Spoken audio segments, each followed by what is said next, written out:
Okay, meeting is now streaming live on Facebook. Good, like you. I know. It feels I so abrupt though. We don't have our banner going at the very beginning. So it's just like, know. I feel like I'm being slammed out of the curtains onto the stage. I know it does feel different because we kind of have that thing that gets us going in the morning. So Yeah. We are on Zoom this morning, everybody. And so that means we will be watching between Lisa and I will be probably averting our eyes over to a side screen to see what comments we have. So say good morning to us and where are you? I see if I've got it right here. So I should be able to see it. I think I can watch those a little bit because we love it when you make comments, when you have things to tell us or share with us. We love that. So how are you, Lisa? What's been up? What's going on, girl? I'm getting my chickens all heat prevented because of the hot stuff that's going on. So I'm getting my chickens to where they're able to handle this heat wave we've got. What do you do about that? Well, over time I discovered that, the clay basins that you put at the bottom of plant or pots. Mm-hmm. So they're only about an inch or two deep. You fill those up with water and the clay absorbs the water. Mm-hmm. And then it creates cool water. It's like, even though it's hot outside, the water in those clay pots will be nice and cold. So then the chickens go stand in that, and that's how they cool down. Is that right? So they stand in it, so their little feet stay cool? Yeah, that's not, well, chickens don't sweat, so and they're naturally about 104 internally. So when it gets to be about 100, 105, they're really, having a hard time. So Yeah. So, and I assume that you have a place for them in the shade because certainly the shade's got to be about 20 degrees less, right? believe it or not, it's more like about 10, 12 degrees less. Okay. Even in the heavy shade. But yes, I have a mister system and they have a swamp cooler. So Do they have a special little place? I mean, like a chicken coop? Do they have a coop or a little house? Well, they have a little coop that's adjacent to the side part of our yard. That's their play area. The side part of the yard has a big mesquite tree that looks like an umbrella over the whole area. So oh, nice. anyway, that's pretty. That's what I've been up to. Oh, okay. What you been up to? Oh, just nothing. Just moving. Oh my gosh. Oh, so you got. Yeah, I'm a little, I don't know, a little weird, different this morning. I kind of have my usual mode that I'm in, but I'm kind of just a little, what is the word? Maybe fragmented. Maybe that's a good word. Yes. That'd probably be a good word to put on the show one morning, right? So Alicia, your daughter says how many sleeps? I'm not sure what that is. And then because she's counting sleep till I get into town. Oh, I see. That sounds like my kids. And then Kathy Weaver says an air conditioner for a chicken coop. Yeah, their chicken coop has an air conditioner in it, but the area has a swamp cooler. And I have 15 chickens now. 15. Wow. Okay, now but 7 are babies now. How do I see? I had my window open here, but I don't see any comments. How are you seeing I that? don't know. I have it open on my phone. So open on your phone because I'm trying to think. Which will be quite delayed. But okay. So what I have to do here is not have any sound over there. Oh, there's Kathy. Hey, Kathy. Good morning, Alicia. How many sleeps? I don't know. I counted you. Till next Monday, whatever that is. Oh yeah. So if anybody read my post from yesterday, pretty much now we're into the countdown. So the show today and then tomorrow they deliver the pods. They're not really called pods. We're trying a new, a different company of the same thing, but they're supposed to be weatherproof, moisture proof, this whole thing, and they're steel, the pods, I don't know if y'all have ever seen one, but we walked into both. I wanted to see what they were like. The pods don't seem nearly as secure. These units is what they're called. They're made of steel, and they have doors that close this way as opposed to a roll up. So the doors that close this way, they actually airlock, so that, you don't get bugs and whatever in there. So rain. Special things. So they deliver those. And then Thursday, we have a team hired to come and just pack everything in them, because we got to get them. Bill and I could sort of pack it, but we don't, that's not our job to know how to get the things in the best way to get the most in there. So they come and we clean up the house on Friday and then get in the car and drive to Kansas City for the last That's time. exciting. Yeah. So that is. Although we will miss you. Huh? I said, although we will miss you here in Vegas. Oh, thank you. And I'll miss you guys too. So my sister was here over the weekend. So we're just chatting a bit. We'll get into our topic in a minute, but my sister was here, came in because she now, it's like a 6 to 7 hour drive up in Heber City, Utah. So she came down so we could have a little bit of time together, because it's been nice. She could drive here, I could drive there in a relatively short time. And with me moving, now she would have to do the 22-hour drive or vice versa. So we decided that we're going to, so just putting it out there, we're going to try to make it once a year here to Vegas. And I love the gal that does my hair. So I'll have somebody in Kansas City, but we're going to come back to Vegas once a year, get our hair done with Melissa, who's our gal, and have a little sister time and meet anybody else for coffee that wants to meet me when I come into town. That sounds fun. Yeah. So that'll be nice. Oh, hey, Henry, good morning. If you're watching Mimi, that'd be great. So what is our topic this morning? So our Belinda? topic is, so thank you. You got to keep me on. Like I said, I'm a little fragmented this morning, kind of, I don't know, a little bit of something. So we're talking about feedback, and I'm going to say I'm kind of borrowed it from John Maxwell. So I'm on Minute with Maxwell, and yesterday's topic was feedback and how important feedback can be depending on how you take it.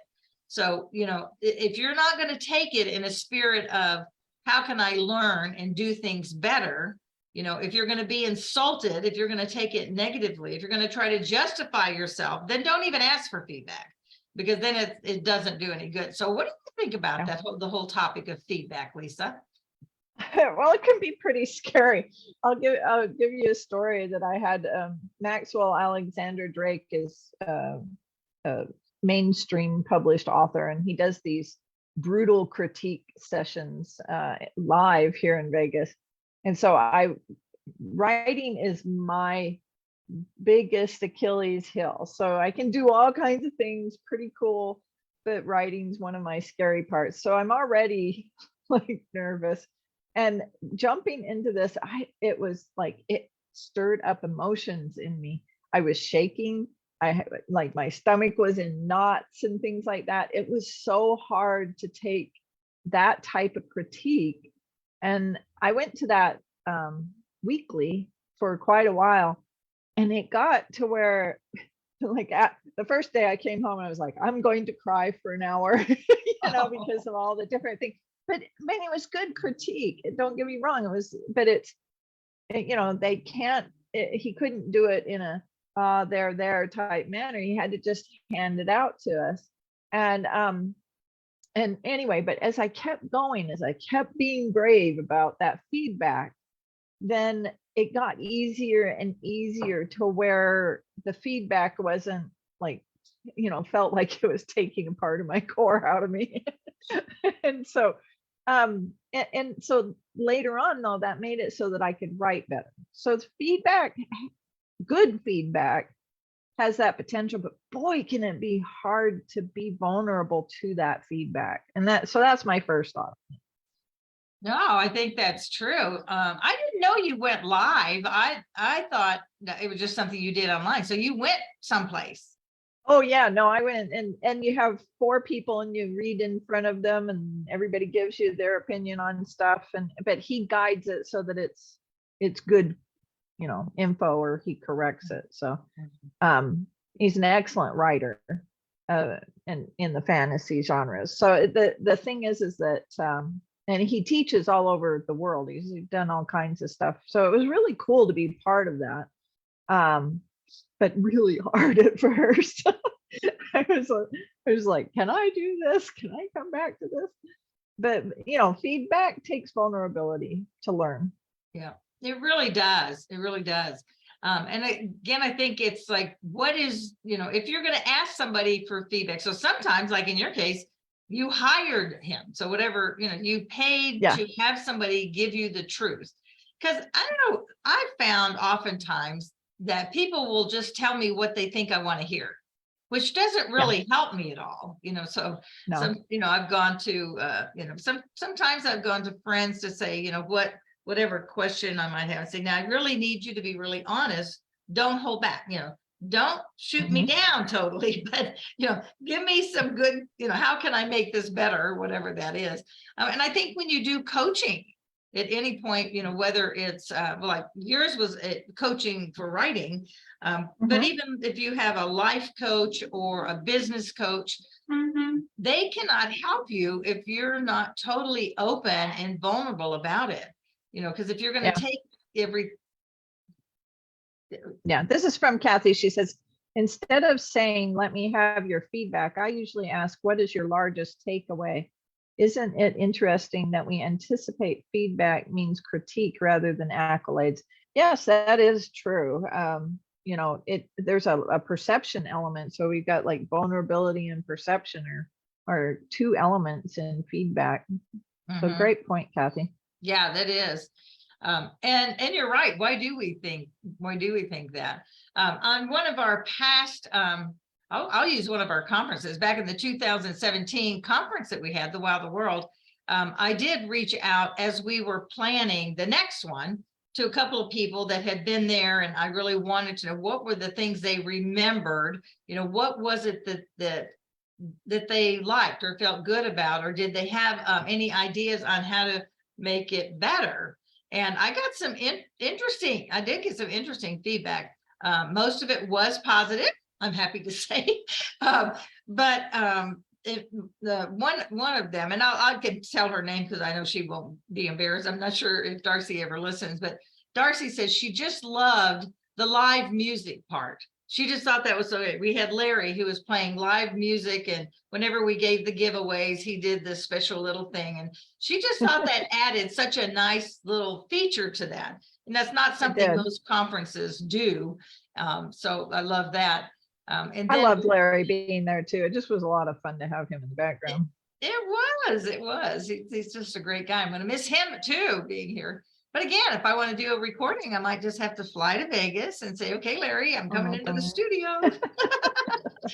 So yeah, just because I'm moving doesn't mean that we're going to lose connection, because that's what's the blessing of this whole Zoom and, just video things, is that we can stay connected, because the truth is, you're as close to right now as Kathy is, from the standpoint of we can talk just as easily if she were on the screen or Alicia was on the screen.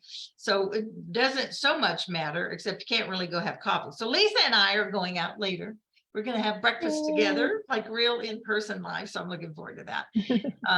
So, and then, on the other hand, I did have someone because we made a switch. So each conference we make adjustments and we make changes, so and even whether it's a luncheon or a big event or whatever. So I found out a couple things that in one respect she felt we had gotten off our track of how they originally started, because we began to go more towards business women instead of just like women in the church. And so that was her perspective, but I really liked getting it, because on one side, it showed me that we were beginning to reach that target audience. And then on the other hand, just the change. So I think really being open to that makes a big difference, even in our luncheons. Like, so, when we have, our live luncheons, finding out, well, what do the ladies like? What part of it is what they like? In our case, well, I'll ask you, Lisa, because I think, we've heard a lot of feedback from the gals in the live lunches. And what do you think they really like the best? Well, I would say that always, I mean, business is secondary to what we were doing, which was building relationships. And that's networking at its core anyway. And by the way, Kathy said that anyone in the public speaking arena is already open to vulnerability. So true, so true. Very much. And but in our networking meetings, which we made, I would say, more friendship and about just supporting each other spiritually as well as business wise, was where we came away with the most feedback on those lunches. And I just love that we're all family together, in my opinion, you know.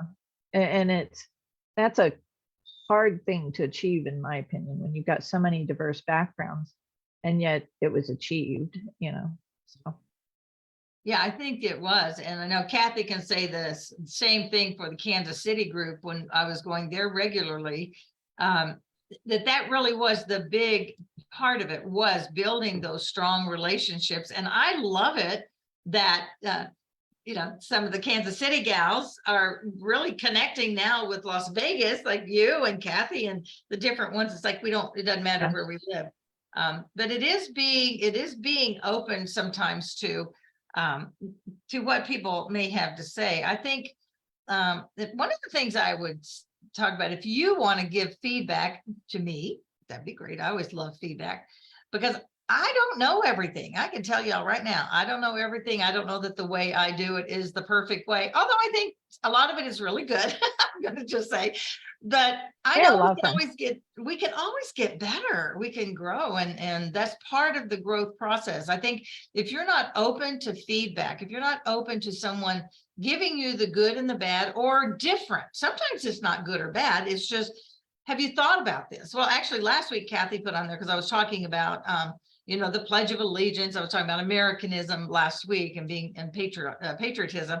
And she said, well, maybe in our Kansas City meetings, when we start back, we could add a little bit of that to that. Well, we'd never done that, but I think that's great. You know, no reason why we can't. And if enough of the gal, you know, if they want to do that, then I think that's a great idea. So sometimes feedback can lead you down a road of new and different and better, you know, because, you know, everything gets stagnant, you know, you kind of just, you know, if you kind of do things over and over the same way, sometimes it's easy to get in a rut, get stuck in a place. But when you're open to what other people have to say, and another key point, I think, if you're wanting feedback, is, in addition to be open and be vulnerable and be willing to take the lesson, so to speak, or take the information, is to really listen. What is it that they're saying, and repeat back. So if they say something, say, well, now what I heard you say is this, is that right? Is that what you meant? Because sometimes we don't hear it the same. You know, somebody can say something, but we don't hear it like they're intending it to be. And especially if it's in an email, I really don't like texting and email for those kind of things. I think talking together, either in person or like this, where we can see each other and see the nuances, makes a difference, because it helps you know how to interpret that from the other person. Yeah. Well, and you know, another nuance of feedback also is, you don't have to accept all feedback as if it is fact. You know, as you get feedback, be gracious, be humble, but you know, you can also process the feedback and go through it just like you would anything, like an article you're reading. And then, you know, using the spirit, you can just say, hey, this is good advice, or maybe I'll tuck that away and think about that, or you know, not just necessarily reject it, but you don't have to always accept it. Like if somebody walks up to me and says, oh, you did a terrible job on your speaking, I don't have to accept that as true. Feedback does not always mean that that person's perspective was perfect. But the nice part that I've found about feedback is that, wow, you can really catapult yourself, surrounding yourself with people, especially in the groups that you have brought together. Like I so appreciate the Laura and Chris and Kathy and all of the different people in our group that we have at the luncheons, the quality of the feedback and information that they bring to the table. I know they are accomplished and amazing people. So I take that feedback with much heavier weight and learn from it and accelerate my own growth by having those people around. So the quality of people around you for the feedback, I think, is kind of important too. Yeah, I agree. And what is their intention? Are they doing it, because sometimes you get feedback from people who are maybe jealous, of you, or, and they're doing it to hurt you or to bring you down. I mean, it's hard to think, why would somebody do that? But there are people that do that because of their own insecurities. So I think what you say is look at who is giving you the feedback, look at it, analyze it from your own perspective. Could that be true? Should you look at it, but give yourself that time to discern and find what that is. But when you surround yourself with amazing people, like-minded people, like in our groups, I have to say our Fun Fearless Female group is filled with amazing women. And when it comes from the heart of someone who loves you, who really wants you to succeed, who wants you to be the best you can be, those are the people that really listen to take that in, because they're giving it to you from a loving place. So looking at the feedback, who is it coming from? And if it's from your coach that you've hired, you hired that coach for a reason, because you trusted them. I'm not going to hire a coach that I don't believe in who they are, and that they really have my best interest. If they're just, I'm just not going to hire somebody that's not going to be on the same page as I am. So, that's important, especially all of us who are faith-based.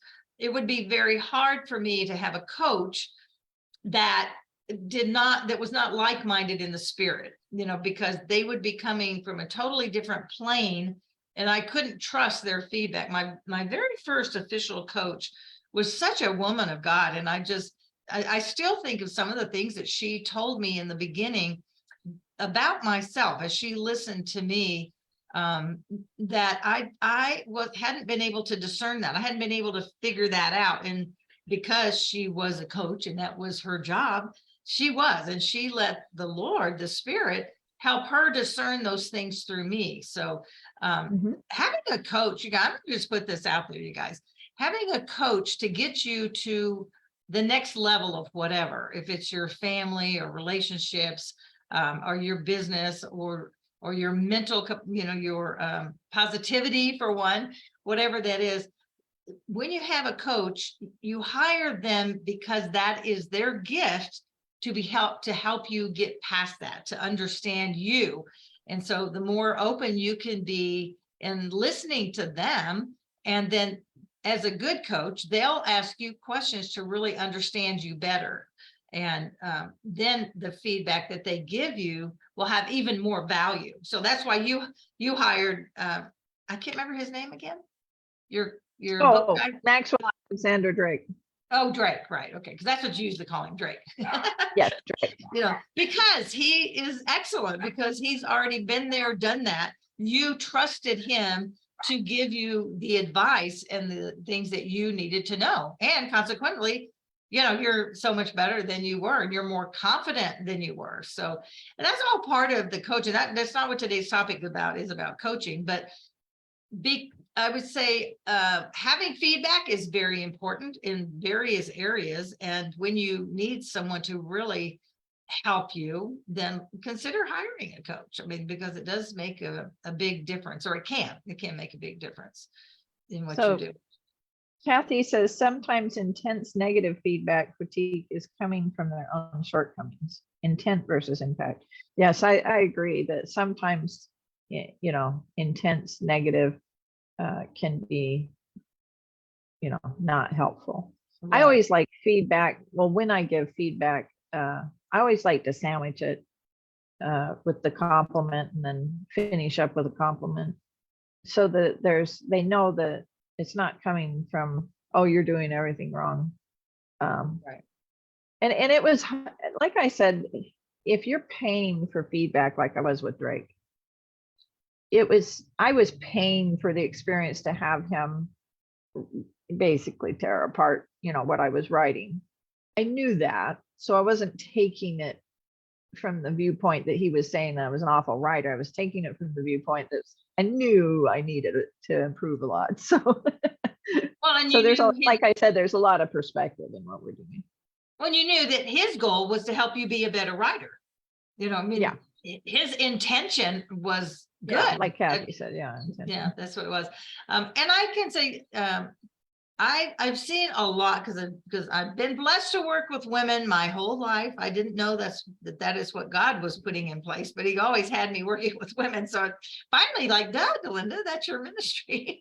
But I just heard so many stories and so many women that very often, just like Kathy's talking about, they're coming from a place where they're jealous of you. So there's a lot of jealousy, y'all, whether it's in the business world or just in life, and you think of kids at school. I remember, sometimes, with my kids, and I'll think of Alicia in general, in particular, I guess, that there were just times when girls would be mean. Y'all, there are mean girls out there, and there are still mean women out there who want to pull you down. So they do that, to make themselves look better. So that's where it's really important. Like, well, who are you listening to? These are the people that don't like you. They pull you down all the time. They cause chaos and drama in your life. So why would you listen to them? But when you're in the middle of it, sometimes it's hard to really see that. So it's important to really pay attention to who's giving you this feedback or this criticism or whatever. But really looking at that, what is their intention for sure. Yeah. Well, I have some feedback right now. We're at the top of the hour. Oh, oh my gosh, it is. Oh, it goes so fast. So yes, ma'am, what's your feedback? That was my feedback. Oh, I thought you were getting ready to say something profound. It's the top of the hour, right? It is the top. That's silly. Oh gosh. Well, everybody, hey, it is the top of the hour, and I want to just say thank you again. So I'll be coming from Kansas City next week, and it's going to be so different because I'm so used to Tuesday morning getting up and the very first thing, put on the makeup, turn on the computer, and we're on. Now I'm going to have to wait. Actually, because sleep in a little bit, but it's not till 9:30. No. So it's like, oh my gosh, I know. But Lisa and I'm going to just take another minute or two here. So Lisa and I were talking earlier in the week, I think it was, her goal of while, I don't know, Lisa, like maybe 2 years ago, a couple years ago, she just had such a hard time getting up in the mornings. And she said, I'm really going to focus on getting up earlier and trying to be more productive in my day or whatever. And it was really hard for her to do that. Well, now she gets up with the chickens, literally. Yeah, no, I was out there at sunrise. Oh, So. and I don't know what's happened. The same as with me, and I don't like it. I have to say, I don't want to get up at 5 o'clock or 5:30, but I mean, I am waking up every day. And so, can I just sleep in? I want to sleep in. 7 used to be my favorite time. Well, now if I could just sleep till 6, it would be a blessing, But it's funny. Be careful of the things you wish for, right? So, oh, anyway, so we'll be heading out to Kansas City. Y'all, I'll be there. We're going into a VRBO for a week, and then we move into an apartment until we find a house. I'm telling you, that Kansas City market is killing me. We've had 4 offers that have been outbid, and we're just only go to a certain level. We're not gonna, we're being very diligent, which is not our style. We usually just go for it and make it happen, and we're not doing it this time. We're just sticking with our guns. So it'll all happen in God's time. And I know there's like this perfect house God is preparing for me and for us. Yep. And we'll know it when it happens. But in the meantime, we're just going to move into this apartment and let life happen. So I'm looking forward to being there. Alicia, only however many sleeps, I think Kathy counted them. I'll be there for you and Henry and for Justin, of course. And all of you, keep in touch. And let's make sure once I get settled, everybody, I will get back to being more visible. I just can't. That's just, I sort of am taking a break from, you know, a lot of the Facebook and all of the social media things until I get through the move. But I'll be back. I would say give me till September and we'll hit it running doing something. And I think something new is coming. I don't even know what it is yet, but I can feel it in my spirit that God is doing something, but I don't know what. So we'll all find out together. So, all right, everybody, remember that life is not a matter of chance. It is a matter of choice. And don't you love that? I just love that life is full of choices. So go out, make it a great day because it is your choice. Love you. See you next week. Mwah. Bye, everybody. And let me see, how do I do this? Bye, Lisa. I'll see you soon. Bye-bye.